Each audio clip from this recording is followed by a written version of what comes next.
a bird can fly, why can't I? Otto wanted to fly, so he devised a plan.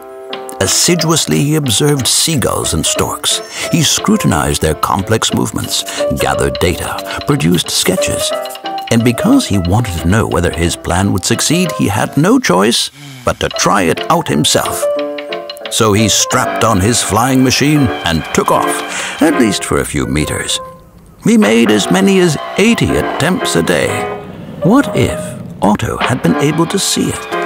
If he could have simulated and visualized what might work better, saving him sprained ankles and bruised arms. What's your challenge? How can you optimize your complex assembly process, your factory or production? The question is, do you have no choice but to try it out? In fact, there is a tool that makes your entire data and correlations visible to you, in which you can use to test your ideas in real time and 3D. And because everyone can get a picture of it, you can see how a good plan can be turned into the optimum solution. If there had been something like that back then, Otto would have done more than just hopped up and down.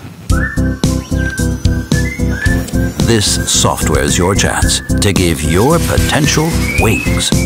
Epolog, epolog.de